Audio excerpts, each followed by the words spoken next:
네, 오늘 읽으실 하나님의 말씀은 에베소서 5장 22절에서 28절까지 말씀입니다.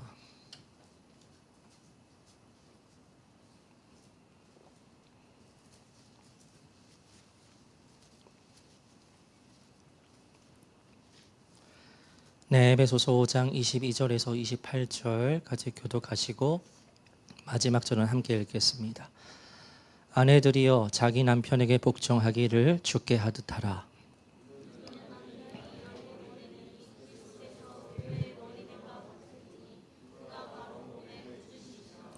그러므로 교회가 그리스도에게 하듯 아내들도 범사에 자기 남편에게 복종할지니라.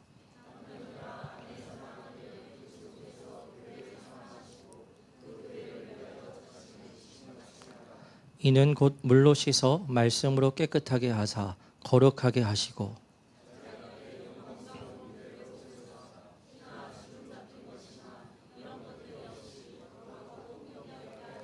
함께 읽겠습니다. 이와 같이 남편들도 자기 아내 사랑하기를 자기 자신과 같이 할지니 자기 아내를 사랑하는 자는 자기를 사랑하는 것이라. 아멘. 오늘 하나님께서 가정에 정하신 절대적 기준이라는 제목으로 말씀을 나누겠습니다. 네, 오늘 이 시간에 가정의 달을 맞아서 그에 알맞은 주제로 말씀을 나누려 합니다.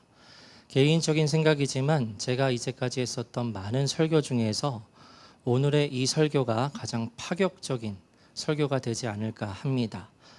아마 오늘 설교를 들으시면서 마음이 불편해질 분들이 분명히 있으실 거고요. 엄청난 반감을 표할 수도 있겠다 싶습니다. 왜냐하면 오늘 다루는 내용을 표면적으로만 볼 때 지금 세상 가운데 흐르는 시대의 가치관과 전혀 맞지 않는 내용일 것이기 때문입니다. 부탁드리기는 마음에 거슬리는 내용이 있더라도 끝까지 주의 깊게 말씀을 잘 들어주시면 감사하겠습니다. 우리 성도님들은 아시겠지만 약 한 달 전에 우리 교회 청년이 결혼식을 하는 기쁜 일이 있었습니다.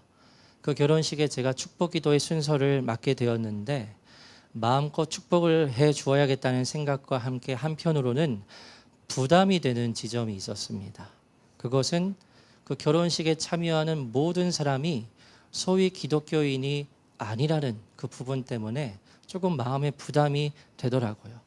그래서 제가 마음껏 신랑 신부를 위해 축복하는 이 기도의 내용이 그분들에게는, 그러니까 기독교인이 아닌 분들에게는 굉장히 이상하게 혹은 불편하게 들리겠다. 그래서 조롱의 반응도 있겠다는 생각을 했습니다. 그런데 진짜 그런 반응이 있었다고 하더라고요. 기도를 듣고 그 회중 중에 막 코웃음을 치는 사람도 있었다고 하고요. 그런데 그분들로서는 당연한 반응이라 생각을 했습니다. 왜냐하면 지금 현 시대가 가지는 가치관의 흐름 안에서 감안할 때 가정에 대해 기록된 이 성경의 말씀은 굉장히 어리석어 보이고요. 시대착오적으로 보이고요. 그렇기에 그대로 받아들이기 힘든 내용이라 생각하기 때문입니다. 잠깐 우리 성경에 대해서 이 가지는 의미에 대해서 고찰하는 시간을 가지려 하는데요.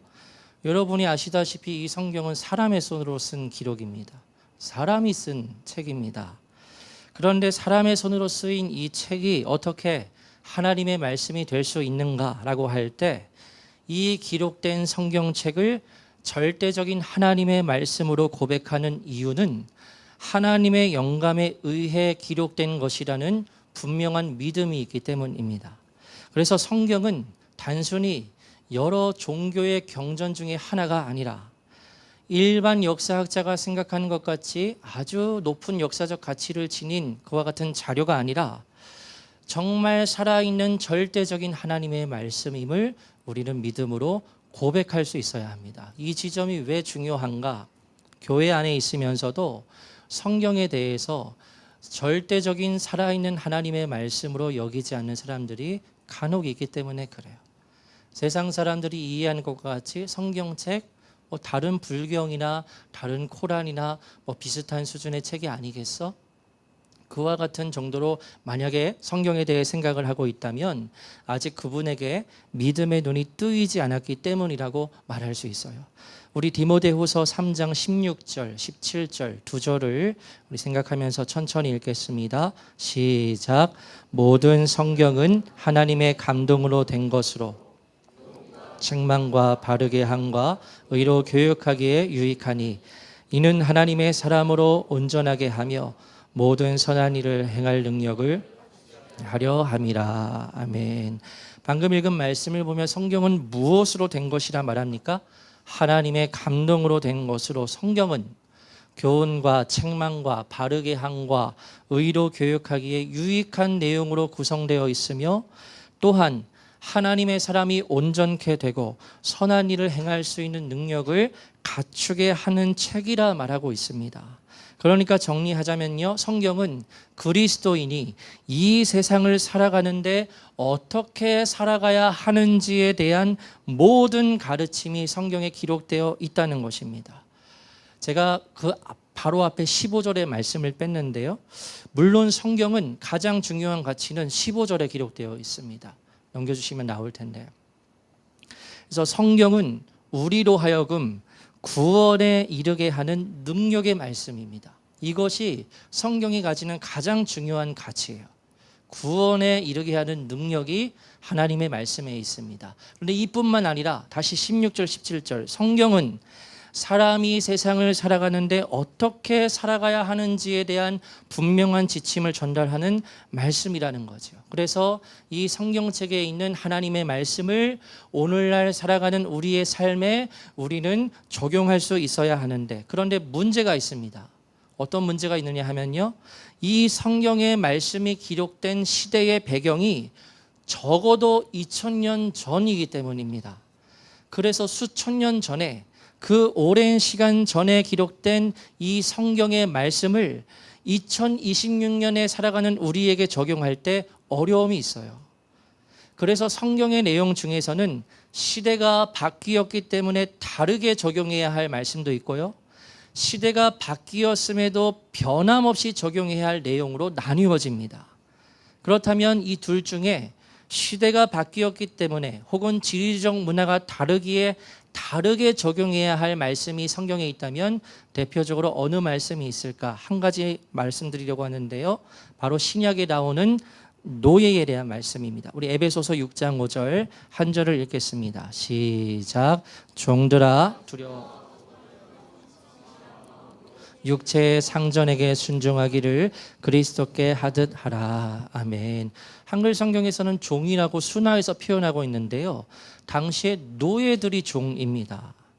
그런데 이 노예들에 대한 말씀을 오늘날 우리가 2026년을 살아가는 우리가 절대적으로 받아들여서 오늘날 노예 제도를 찬성한다고, 오늘날에도 노예가 있어야 한다고 그렇게 주장을 하면 그것은 100% 잘못된 거지요. 성경에 물론 기록되어 있는 내용이지만 시대가 바뀌었기 때문에 이와 같은 성경의 내용은 오늘날 우리에게 다르게 적용할 수 있어야 합니다. 그러면 여러분, 오늘의 본문 말씀이기도 한 가정에 대한 말씀은 우리가 어떻게 생각을 해야 할까요? 이 가정에 대한 말씀도 시대가 많이 바뀌었기 때문에 다르게 적용을 해야 하는 것일까요? 아니면 시대가 바뀌어도 변함없이 적용해야 할 내용으로 우리가 생각해야 할까요? 전자일까요? 후자일까요? 저는 후자라고 전제를 하고 오늘 말씀을 나눌 것입니다. 그러면 가정에 대한 말씀은 수천 년이 지났음에도 왜 오늘날에도 똑같이 적용하는 것일까? 그에 대한 근거가 있습니다. 그 근거가 무엇이냐면, 가정은 하나님께서 세상을 창조하시면서 만든 것이시며, 그리고 절대적인 가정에 대한 기준을 이미 주셨기 때문입니다. 그것이 창세기 초반 말씀에 나오는데요, 창세기 초반을 보면 하나님께서 먼저 아담을 만드시지요. 아담은 하나님의 형상을 입은 자로서 남자였습니다. 그런데 그 아담이 혼자 있는 것을 보신 하나님께서는 아담을 위해서 또 다른 존재를 만드십니다. 창세기 2장 18절 우리 함께 읽겠습니다. 시작. 여호와 하나님이 이르시되 혼자 사는 것이 좋지 아니하니 내가 그를 위하여 돕는 배필을 지으리라 하시니라. 아멘. 하나님께서 무엇이라 말씀하시죠? 사람이 혼자 사는 것이 좋지 않기에 내가 아담을 위하여 돕는 배필을 지을 것이라 말씀하십니다. 여러분, 배필이라는 말은 부부로서의 짝이라는 말입니다. 그래서 하나님께서 하와를 새롭게 만드시는데요. 그런데 이 하와를 만드신 이유가 무엇이냐면 아담을 옆에서 도울 배필로서 하와를 만드셨다는 것입니다. 지금 드리는 말씀이 여기 자매님들에게 불편하게 들리실 수 있지만 기록된 그대로의 말씀을 지금 드리고 있는 겁니다. 하나님께서는 여자인 하와를 남편 아담을 도울 배필로 만드셨습니다. 이처럼 하나님께서는 인류 최초로 가정을 만드실 때 이와 같은 세팅 값을 가지고 만드십니다. 그렇게 오늘 본문에서도 바울이 가정에 대한 말씀을 전할 때 같은 맥락과 같은 흐름에서 가정에 대한 말씀을 에베소 교회 성도들에게 가르치고 있습니다. 그런 가운데 여기서 바울이 분명히 전제하고 있는 바가 있습니다. 중요한 부분인데요. 지금 이 본문 말씀에 나오는 남편과 아내는 믿음을 가진 남편과 믿음을 가진 아내라는 사실을 전제하고 있는 것입니다. 예수님을 믿는 남편과 예수님을 믿는 아내가 한 가정을 이루게 될 때 이와 같은 기준을 가지고 살아가야 된다고 말씀하시는 것임을 유의하면서 이제 오늘 본문의 말씀을 함께 보겠습니다.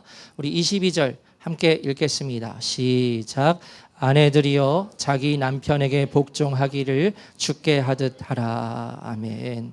제가 아까 언급한 결혼식에서 축복 기도를 할 때 기도를 듣던 사람들이 코웃음을 쳤다는 지점이 바로 이 지점입니다. 아내들은 자기 남편에게 복종해야 한다라는 그 성경 구절을 읽을 때 여기서 이제 어이없다는 듯이 웃었다는 거예요. 여러분, 아내들은 자기 남편에게 복종해야 한다고 그렇게 말합니다. 그것도 예수님께 하듯이 복종하라고 권면합니다. 그러면 이 권면대로 행해야 할 근거가 무엇인가? 그 뒤에 말씀에 나와 있어요. 23절, 24절 두 절을 읽겠습니다. 시작. 이는 남편이 아내의 머리됨이 그리스도께서 교회의 머리됨과 같음이니 그가 바로 몸의 구주시니라. 그러므로 교회가 그리스도에게 하듯 아내들도 범사에 자기 남편에게 복종할지니라. 아멘. 무엇이라 말하고 있습니까? 바울이 비유를 들어서 말하고 있는데요. 예수님께서 교회의 머리됨과 같이 남편이 아내의 머리가 된다는 겁니다. 그러므로 교회가 그리스도에게 하듯 아내들도 범사에 자기의 남편에게 복종해야 한다고 권면하고 있는 거예요. 여러분, 이 기록된 말씀을 오늘날 세상의 여성들에게 나눈다면 그분들은 어떻게 생각을 할까요? 특히 오늘날 젊은 20, 30대 젊은 여성들이 이와 같은 말씀을 듣는다면 어떻게 반응하겠습니까? 난리가 날 겁니다. 여기서 우리 짧은 영상을 몇 가지 보려고 하는데요. 아시겠지만 서양에는 기독교 문화가 예전부터 베이스로 깔려 있기 때문에 그 결혼하는 당사자가 그 성경에 대한 믿음이 분명하지 않아도 이제 그 결혼의 형식을 예배의 형식으로 하는 경우가 많습니다. 그래서 주례를 목사님을 모셔서 이제 결혼식을 진행을 할 때 필수적으로 빠지지 않은 순서가 있는데 그것은 이제 혼인 서약에 대한 부분입니다. 그래서 혼인 서약에 대한 부분이 이제 성경의 말씀을 근거로 하기 때문에 거의 다 똑같아요. 내가 뭐 부할 때나 가난할 때나 건강할 때나 뭐 내가 병들 때나 오직 당신을 사랑하겠다라는 그와 같은 내용도 포함되어 있고요. 또한 성경의 말씀, 남편은 아내를 자기 몸과 같이 사랑하고 이제 아내는 남편에게 복종하겠다는 그와 같은 혼인 서약의 내용이 있어요. 그래서 그것을 이제 결혼식에서 이제 목사님께서 먼저 선창하는 대로 이제 신랑이 따라하고 신부가 따라하는데, 여러분 그 복종하다가 영어 단어로 뭡니까? obey라는 단어입니다. O-B-E-Y, obey라는, 왜 말씀드리냐면 이제 영어 영상이거든요. 자막이 안 나옵니다. 그래서 그 분위기로서 파악을 하셔야 될 텐데, 근데 obey라는 단어가 나와요. 근데 그 혼인 서약을 하는 신부가 그 오베이라는 말을 듣고서 이제 이렇게 반응을 하는 겁니다. 먼저 첫 번째 영상 보겠습니다. I will never obey a man. Can we just get past this? Can We just are get going to be Say equal. get past this? Can to have and to hold from this day forward, To have and to hold from this day forth, for better, for worse, for better, for worse, for richer, for poorer, for richer, for poor, in sickness and in health, in sickness and in health, to love, cherish, cherish, and obey. To love, cherish, cherish. and obey. I'm not saying that word. Say it. I'm not saying that word. I'm not obeying anybody. I don't obey anybody, especially him. So you can continue without that word. Cherish. you just say it? Maybe people will just look at I'm not obeying nobody. I'm not saying that word. You think I am about to start my life off obeying a man? Never. I'm not obeying anybody. Say it, girl. So we can We just continue. said- We can continue this is- without We me said we're saying gonna do a that small word. ceremony at your parents' house. So No, this I is don't traditional care where vows. it is. We got the officiant. We already Vows got are the vows, and you have to abide by them. And that word obey, It's not. I'm definitely not obeying you. I- No, I'm not. Ever. You're trying Don't. to show off. I'm not trying to show off, but I'm not obeying. You're trying I'm to not show- saying that word obey. I am not. You're trying to show off in front of your family. I am not. We either you gonna trying to continue show- or we I'm can telling we can You're get getting loud. we can You leave. want to embarrass me in front of your We family? can leave You because wanna I'm not embarrass me saying in that front word of your family? You want obey. to show out in front of your family? You I mean, can you just want to show out in continue, front of your family. Pastor. Do you want to show out in Go front of your ahead family? and I'm not Say continue. it, I'm girl. not saying obey. You can obey. I'm not saying obey. I'm not obeying so you- nobody. 네, 여기까지입니다. 네, 이어서 한 영상 더 보겠습니다. 뭐 I 비슷한 would 맥락입니다. never 다음 obey. 영상입니다. 네. In sickness In sickness and in health, and in health. to love, To love, cherish, cherish. and to obey. We didn't talk about that one in council. We did talk about that in counseling. Yes, we did. So you want me to repeat that again? You want to just keep going? I think we can keep going. All right. 여기까지입니다. 방금 두 영상을 보셨는데 결이 다르기는 하지만요. 결과는 같아요. 나는 그 남편에게 복종하라는 그 혼인 서약을 하지 않겠다는 겁니다. 그래서 저기서 목사님이 신부가 목사님에게 말하는 우리 상담할 때 이런 얘기는 없었잖아요. 근데 그 다음에 목사님이 그럽니다. 아니요, 우리 했어요. 그러니까 저 신부가 수많은 회중들이 있을 때 남편에게 복종하겠다는 그 서약을 하기가 뭔가 좀 걸리는 겁니다. 그러니까 나는 하지 않겠다고 넘겨주시면 그냥 없는 채로 킵고잉 하라고 그렇게 이제 이야기를 하는 부분입니다. 여러분 이렇게 생각하고 말하는 것은 그리스도인인데 예수님을 믿는 자매인데 이렇게 생각하고 말하는 것은 하나님께서 가정과 관련해 말씀하신 뜻을 거부하겠다는 것과 같습니다. 하나님께서 가정에 대해 정하신 기준을 내가 거부하겠다는 겁니다. 불순종입니다. 가볍지 않은 죄입니다. 하나님의 뜻에 따라 살아가며 하나님의 통치를 받아야 하는 그리스도인이 이 세상의 가치관의 영향을 더 크게 받아서 내가 하나님의 말씀이 아니라 그 세상 가치관의 흐름을 더 중요하게 여기고 이것에 따라가겠다고 말하는 거예요. 여러분 기록된 말씀에 의하면 아내는 남편에게 복종해야 합니다. 이것이 하나님의 뜻입니다. 그러면 아내만 이 무거운 부담을 져야 하는가? 아닙니다. 남편들도 져야 할 짐이 있습니다. 우리 본문 25절, 28절 생각하시면서 천천히 읽겠습니다. 시작. 남편들아 아내 사랑하기를 그리스도께서 교회를 사랑하시고 그 교회를 위하여 자신을 주신같이 하라. 이와 같이 남편들도 자기 아내 사랑하기를 자기 자신과 같이 할지니 자기 아내를 사랑하는 자는 자기를 사랑하는 것이라. 아멘. 남편들은 자신의 아내를 사랑하기를 예수님께서 교회를 사랑하시고 교회를 위해 자신을 내어주는 것 같이 해야 한다고 말합니다. 여러분 예수님께서 교회를 위해 어떻게 행하셨지요? 자신의 모든 것을 다 내어주셨습니다. 자신의 목숨까지 내어주셨습니다. 그처럼 남편은 아내를 위해서라면 자신의 모든 것을 내어주고 나의 목숨을 희생하면서까지 내 아내를 사랑해야 한다는 것입니다. 여러분, 이 의무가 가벼운 거라고 생각하세요? 사람은 원래 이기적인 존재입니다. 사람은요, 내 몸을 가장 중요하게 여기지 나만큼 다른 존재를 귀하게 여기는 것은 제가 볼 때는 모성애밖에 없어요. 서로 다른 환경에서 자라나다가 사랑해서 결혼을 했지만, 그런데 그럼에도 불구하고 남편이 자기를 사랑하는 것 같이 내 아내를 사랑한다? 여러분, 이것은 결코 쉬운 일이 아닙니다.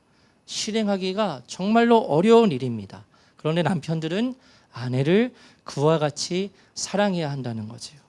근데 여러분, 아내에게 주어진 말씀과 남편에게 주어진 말씀을 비교할 때 아내에게 주어진 말씀이 더 무거운 것처럼 느껴집니다. 불평등해 보입니다. 하나님께서 남자들을 더 중요하게 여기시는 것 같고 남자들을 더 사랑하시는 것 같은 생각도 듭니다. 그런데 여러분, 그런 것이 결코 아니라는 거예요. 하나님께서는 가정에 대한 하나님의 뜻과 기준을 말씀하실 때요, 중요한 부분입니다. 남자의 존재가 여자의 존재보다 더 귀하고 더 우월하다고 말씀하시는 것이 아닙니다. 반면에 가부장적 문화가 바로 이러하지요.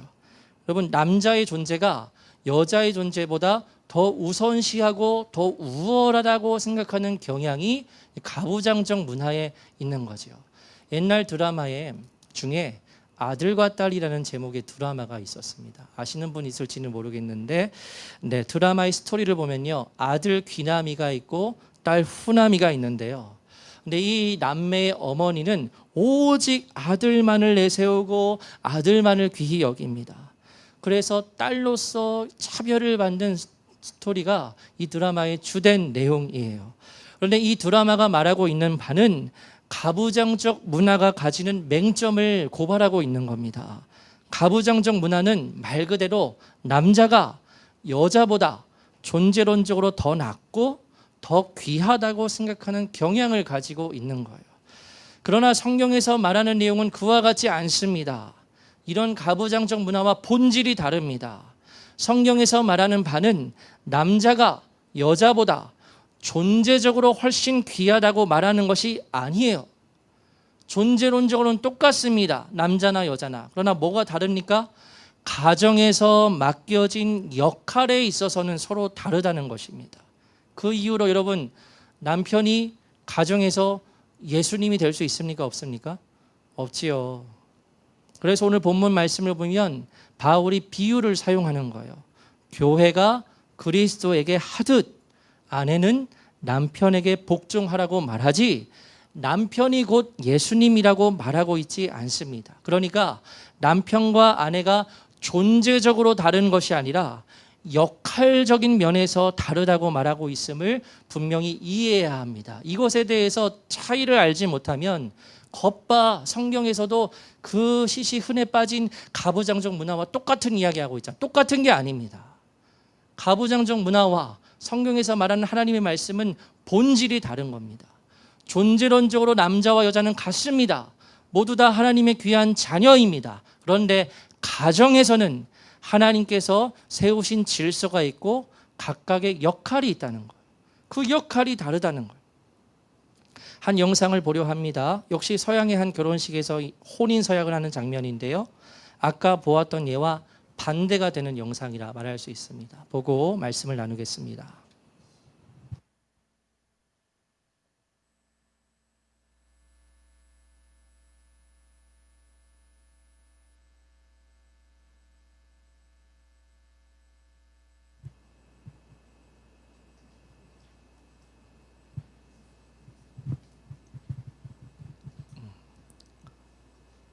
그냥 파일로 드셔야 될 것 같아요.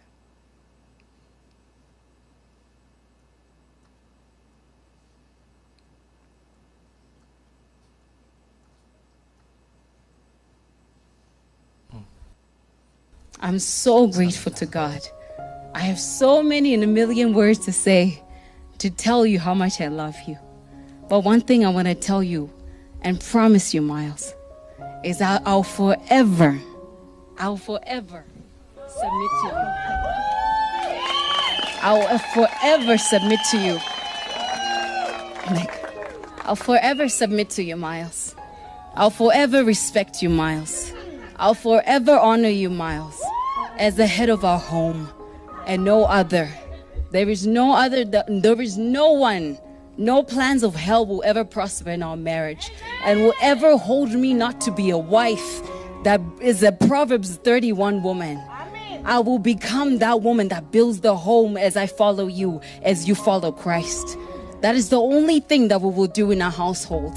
And I promise and I vow that in heaven they hear.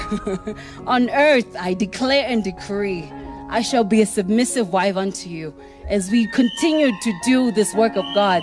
Because to us, you know, this is beyond just love. This is about God. This is about kingdom. This is about our duty, reflecting to the world what true marriage, what God really intends for marriage to be. I honor you, Miles. And I love you with my all, with all my heart. 네, 여기까지입니다. 여러분, 신부가 신랑 앞에서 무릎을 꿇으면서 주님을 섬기듯이 당신을 섬기고 당신에게 복종하겠다고 끝에는 막 울먹이면서 말하고 있는데요.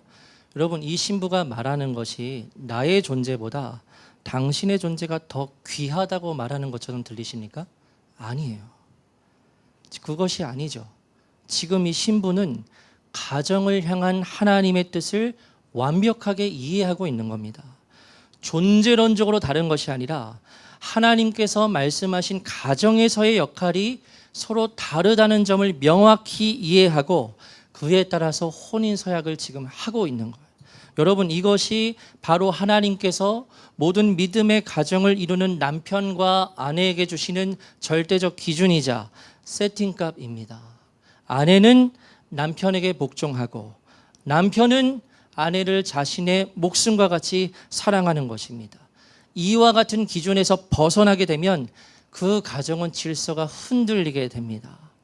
남편이 내 아내를 내 몸과 같이 사랑하지 않는다? 즉시 그 가정은 흔들려요.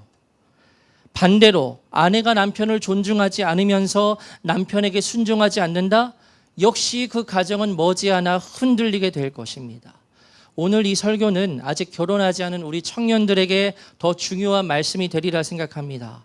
청년에게 권면하고 싶은 것이 있다면 먼저 남자 청년들은 하나님께서 믿음의 가정을 위해 정하신 기준에 따라서 남편에게 순종할 수 있는 자매와 결혼할 수 있어야 합니다. 이것을 이해하지 못하는 자매와 결혼하게 될 때 여러분은 많은 혼란함과 어려움을 겪게 될 거예요. 자매들에게 말합니다. 여러분은 여러분을 끝까지 책임지면서 자신의 목숨을 주기까지 여러분을 사랑하는 형제와 결혼할 수 있어야 합니다. 그리고 여러분은 남편을 존경하고 복종할 수 있어야 합니다. 그런데 아마 자매들은 결혼을 하고 나서 남편에 대한 환상이 많이 깨질 거예요. 왜냐하면 형제들은 어떻게 보면 되게 어리석은 존재거든요. 형제들이 진짜 많이 어리석기도 합니다. 결혼하신 자매분들 동의하시죠? 네. 여기서 너무 또 이게 도드라지게 대답을 하시면 집에 가셔서 또 불화가 있지 않을까 염려가 되는데, 네, 넓은 마음으로 받아주십시오. 여러분, 하나님께서 왜 아담에게 하와를 돕는 배필로 주셨을까요? 그만큼 아담이 부족해서 그런 겁니다. 아담 혼자서 살아갈 수가 없습니다. 아담 혼자서 하나님의 뜻을 행할 수가 없습니다. 그러니까 그 부족한 형제를 위해서 하나님께서 그 남편의 부족함을 옆에서 또 앞에서 채워주고 함께 문제를 감당하면서 함께 가정을 세우는 동역자로 아내를 세워주시는 것입니다. 그것이 모든 아내들을 향한 하나님의 뜻입니다. 그러므로 형제들은 내 부족함을 옆에서 채워주는 남편을 존경하면서 가정을 함께 세워나갈 자매를 만날 수 있어야 하고요. 자매들은 끝까지 나를 사랑해 주면서 이 가정을 책임감을 가지고 끝까지 책임질 수 있는 형제를 만날 수 있어야 합니다. 이것이 가정을 향한 하나님의 절대적인 기준이에요. 이 기준에 미치지 못한다면 죄송하지만 결혼을 재고해 보는 것이 낫습니다. 아예 교회 다니는 사람이면 되지요. 아예 그냥 착하고 성실하면 되지요. 아닙니다. 그런 가벼운 기준을 두고서 결혼을 하게 되면 그 이후에 그만큼 많은 혼란함과 시행착오를 겪게 될 수밖에 없어요. 지금부터는 더욱 적나라하고 실제적인 부분을 다루려 합니다. 이것은 교회 안에 있는 우리에게 직접적으로 와닿는 부분은 아니지만 혹시 세상 가치관의 영향을 받을 수 있는 청년들이 있을 수 있기에 오늘 이 설교의 내용과 연결하여 말씀을 드리고자 합니다. 아시겠지만 지금 대한민국의 현실은 여러모로 굉장히 암울합니다. 특히 결혼과 이성교제와 관련하여서 우리의 눈에 보이는 여러 현상들은 정말 절망스럽기가 그지 없습니다. 우선 혼전순결을 지키는 것이 깨진 지가 오래입니다. 여러분, 남자와 여자가 육체적으로 관계를 맺는 것은요, 단순히 몸의 결합이 아니라 하나님께서 보실 때 영적으로 한 몸으로 묶이는 것입니다. 그러니까 더 현실적으로 적나라하게 말씀드리면요, 여러분, 육체의 관계가 곧 결혼입니다. 육체의 관계가 결혼입니다. 많은 회중 앞에서 우리가 잘 살겠습니다, 결혼하겠습니다, 결혼식을 하는 것이 실제적인 의미에서의 한 몸이 되는 것이 아니라요, 언제 한 몸이 되는 겁니까? 육체적인 관계를 했을 때 부부가 한 몸으로 묶이게 되는 거예요. 시간상 이 진리를 분명하게 증거하는 성경 말씀은 따로 나누지는 않겠습니다. 작년에 에스라인인가라는 제목의 드라마가 방영되었습니다. 그 드라마의 설정이 굉장히 독특했는데요, 사람의 머리 위마다 붉은 선이 있어요.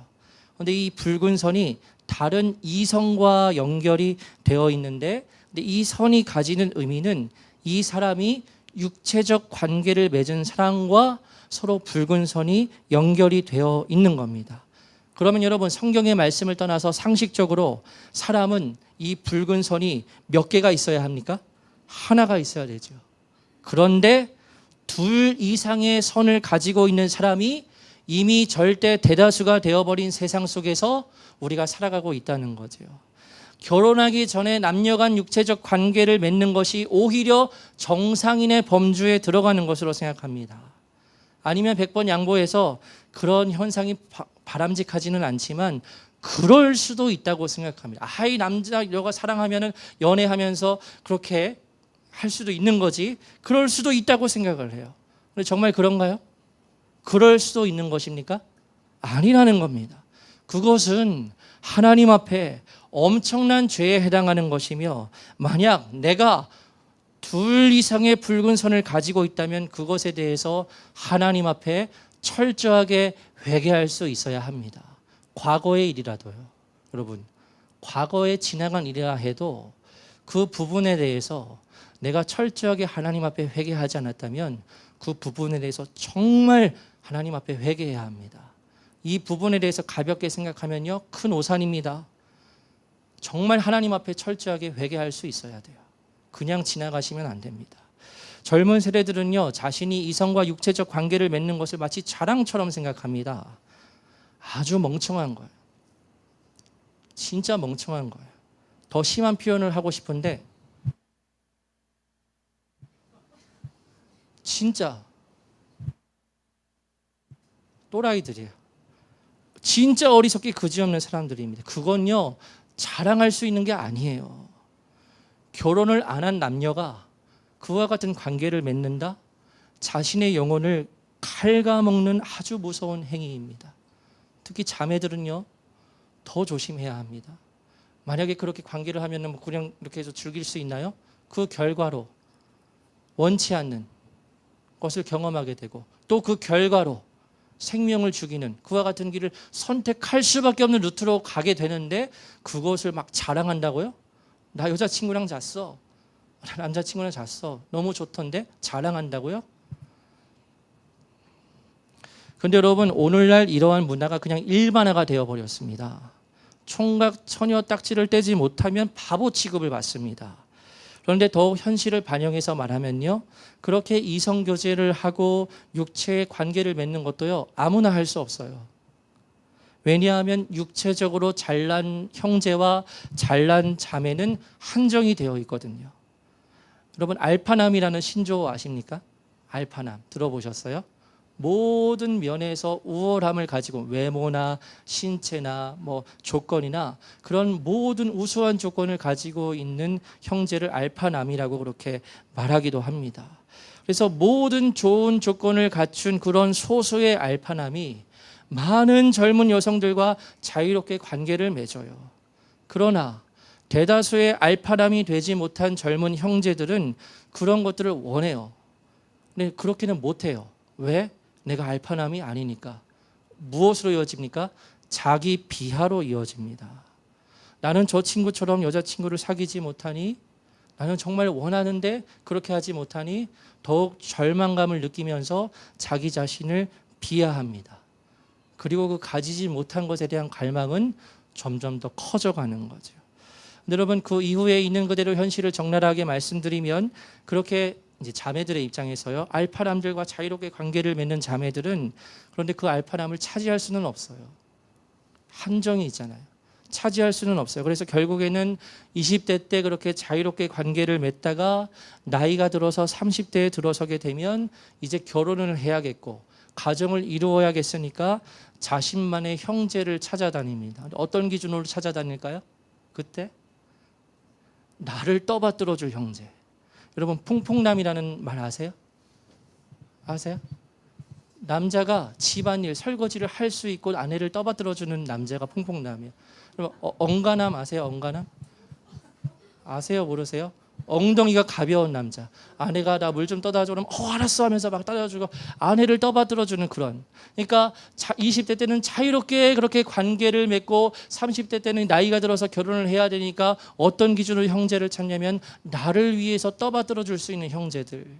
퐁퐁남, 엉가남들을 원해요. 그리고 그 차선으로 그 알파남이랑 결혼할 수 없으니 그런 형제를 찾아서 결혼을 합니다. 결혼을 해요. 그런데 이전에 그 자유로웠던 사랑을 다시 갈망해요. 결혼은 했지만. 그래서 결혼한 이후에도 다른 이성을 찾게 되는 겁니다. 여러분 이것이 맞습니까? 그런데 지금 세상의 현실이 이러합니다. 일반화가 되어 있습니다. 그래서 젊은 청년들, 특히 형제들은 정신을 바짝 차려야 합니다. 지금 연애를 하고 싶고 누구를 만나고 싶고 하는 것은 당연히 젊게 추구할 수 있는 것들입니다. 그러나 정신을 바짝 차려야 합니다. 아무나 만날 수는 없어요. 그리고 그 만나는 목적도 분명히 해야 합니다. 내가 연애의 달콤함을 느끼고 싶고 누리고 싶어서 연애한다?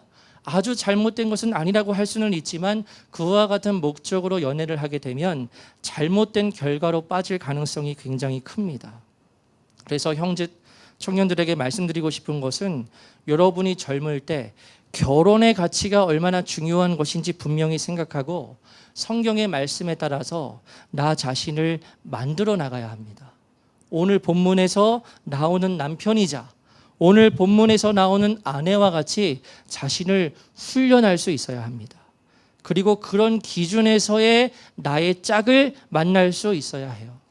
그냥 육체적으로 적당히 잘생기고 예쁘고 성실하고 착한 사람을 만나는 것이 아니라 정말 평생을 함께 할 상대방을 알아볼 수 있는 눈이 나에게 있어야 하고 무엇보다 내가 먼저 그런 사람으로 훈련받고 성장할 수 있어야 합니다.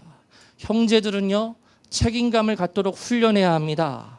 앞으로 가정의 가장이 되고서 끝까지 이 가정을 책임질 수 있는 그런 책임감이 강한 사람으로 훈련받을 수 있어야 해요.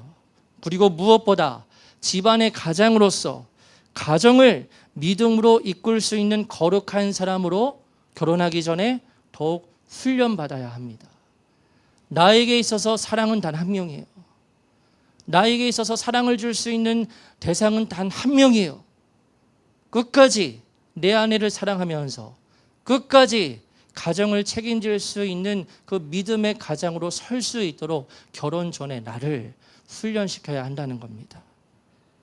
그런데 그렇지 아니하고 이성교제에만 갈급해. 자매가 원하는 거 다 들어줘. 자매를 떠받들어주는 형제로 남기를 원해. 재앙이에요. 그건 재앙이에요. 재앙입니다.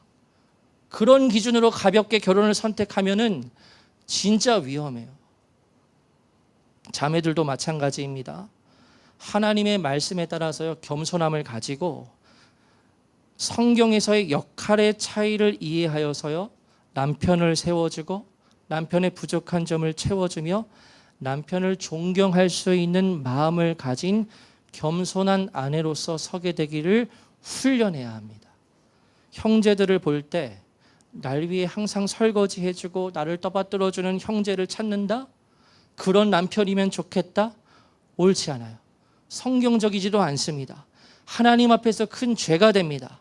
오직 교회가 예수님께 순종하듯이 남편에게 순종하는 아내로서 훈련받는 자매들이 되셔야 해요. 결혼 전에 그와 같은 훈련들이 우리 형제와 자매에게 이루어져야 한다. 그런 성경적인 기준으로 그와 같이 훈련을 받고 있는 짝을 볼 수 있는 눈이 있어야 하고, 그와 같이 만났을 때에 하나님의 말씀이 그대로 이루어지는 믿음의 가정을 이루어가는 것이 제일 중요한 일 아닙니까? 우리의 인생에서요. 우리의 인생에서 결혼보다 더 큰 사건과 이벤트가 어디 있습니까?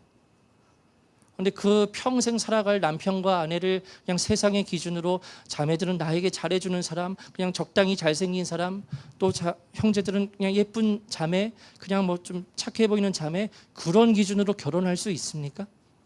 성경에 어떤 기준에 그렇게 말씀이 쓰여 있나요? 중요한 지점이에요. 말씀을 정리하려 합니다. 제가 설교 시작할 때 말씀을 드렸죠. 마음이 불편하실 거라고 미리 말씀을 드렸습니다. 근데 여러분, 이것이 하나님께서 가정을 향해 정하신 기준이자 센팅값입니다. 그리스도인은 하나님의 뜻에 순종하는 자들입니다. 하나님의 뜻이 내 삶 가운데 온전히 이루어지게 되기를 소망하는 자들입니다. 그렇기 때문에 오늘 본문에 하나님께서 말씀하시는 그 가정에 대한 말씀이 우리에게 불편하게 들리기보다 오히려 이 말씀을 내 삶의 기준으로 삼고서 살아갈 것이라 결단할 수 있는 믿음의 반응이 있어야 합니다. 그것이 구원받은 자로서 할 수 있는 마땅한 반응이죠. 지금 시대가 어떤 시대인데 무슨 자매가 남편을 존경해 복종해? 말이 되는 소리야? 여러분, 그리스도인으로서 이렇게 반응할 수 있을 거라고 생각하세요? 엄중한 하나님의 말씀입니다. 근데 시대의 그 가치관에 영향을 받아서 지금이 무슨 시대인데 지금 그러한 고닥다리 같은 성경의 말씀을 들이밀면서 남편에게 복종하라고 해? 이와 같이 반응하는 것이 정말 맞는 겁니까? 아니라는 겁니다. 절대적인 하나님의 말씀에 순종할 수 있어야 합니다. 다른 말씀에도 순종하려면 이 기록된 말씀에도 순종할 수 있어야 해요. 그것이 하나님께서 사람을 만드시고 인류 최초의 가정을 만드시면서 하나님께서 정하신 절대적인 기준이라는 것을 우리는 기억할 수 있어야 합니다. 그래서 여러분, 이와 같은 하나님의 말씀에 따라서 순종하여 각자 남편과 아내가 나아갈 때요, 그 가정은 절대 마귀가 건드릴 수 없습니다. 흔들 수가 없어요, 여러분. 남편이 아내를 정말 내 몸같이 사랑해요. 내 몸같이 정말 사랑해요. 아내는 정말 남편을 존중하면서 존경하면서 어떤 말이 어긋나지만 않는다면은 존중하는 마음으로 따라요. 여러분, 그 사이에 어떻게 마귀가 틈을 벌릴 수 있습니까? 근데 왜 가정이 위기가 많지요? 왜 가정에 여러 어려움이 많지요? 다 우리의 가정에 위기가 있지 않습니까? 왜 그렇습니까? 하나님의 말씀에 순종하지 못해서 그래요. 세상의 가치관에 영향을 받아서 자꾸 섞어서 그래요. 내가 남편에게만 순종하면 남편이 무슨 절대적인 굴림자처럼 하겠네? 그럼 내가 어떻게 그걸 다 따라? 벌써 그런 생각이 들어올 때 그것을 받아들여서 그렇게 거부하는 거예요. 남편은 오직 아내만 바라보고 아내만 사랑해야 되는데 다른 이성이 눈에 들어오는 겁니다. 마음을 지키지 못해요. 생각을 지키지 못해요. 그러니까 그와 같이 아내에게 소홀해지고 다른 곳으로 눈을 돌리게 될 때 마귀가 바로 들어와서 역사할 수밖에 없지요. 가정이 왜 흔들립니까? 기록된 하나님의 말씀이 분명히 있는데 우리가 그 말씀에 순종하지 못해서 가정이 흔들리는 거지요. 맞지 않습니까? 제 개인적인 주장입니까? 아니라는 거예요. 엄중한 하나님의 말씀이라는 겁니다. 바라기는 우리 더가스펠 교회에 속한 모든 가정이, 그리고 앞으로 가정을 이루게 될 우리 모든 청년이 하나님께서 정하신 기준에 따르고 순종하는 믿음의 가정이 되어서 하나님의 나라를 이루어가는 복된 가정인들이 되기를 주님의 이름으로 축복합니다. 다시 청년들을 위해서 간절한 마음으로 권면합니다. 가정에 대한 하나님의 말씀을 꼭 기억하십시오. 젊을 때 훈련해야 됩니다. 결혼하고 나서는 늦어요. 한 달 전에 결혼한 커플도 있지만 감사하게 잘 이렇게 해나가고 있는 것 같습니다. 근데 결혼하기 전에 훈련받지 못하면 늦어요. 엄청난 시행착오 겪을 거예요. 결혼 전에 나 자신을 훈련해야 되고, 결혼 전에 그와 같은 상대방을 볼 수 있는 눈이 있어야 합니다. 그래서 하나님의 절대적인 말씀에 따를 수 있는 겸손한 마음을 가진 형제와 자매들이 한 몸을 이루고 결혼을 할 때 절대 마귀는 그 가정을 흔들 수 없다. 되게 이상적인 얘기로 들리시죠 지금? 그러시지 않으세요? 되게 이상적인 이야기로 들리실 수 있고 사실 그게 맞는 것일 수도 있습니다만, 이와 같은 이상적인 얘기가 얼마든지 현실이 될 수 있어요. 나 자신을 훈련시키면, 그 하나님의 말씀을 정말 소중하게 여겨서 순종하기를 애쓰면 이와 같은 정말 이루어지기 어려운 이상적인 이야기가 현실 가운데서 이루어질 수 있습니다. 정말 사랑하는 우리 청년들이 그와 같은 믿음의 가정을 이루게 되기를 축복합니다. 진짜. 그리고 세상의 가치관 비교하면서 저울질하지 마십시오. 진짜 저울질하지 마세요. 영향받지 마세요. 이 성경 말씀이 그냥 한낱 종이에 쓰여진 글자가 아니라 우리에게 모든 지침을 줄 수 있는 살아있는 하나님의 말씀으로 믿으셔야 합니다. 그래야 이 말씀을 우리의 삶에 적용할 수 있죠. 찬양하고 기도하겠습니다.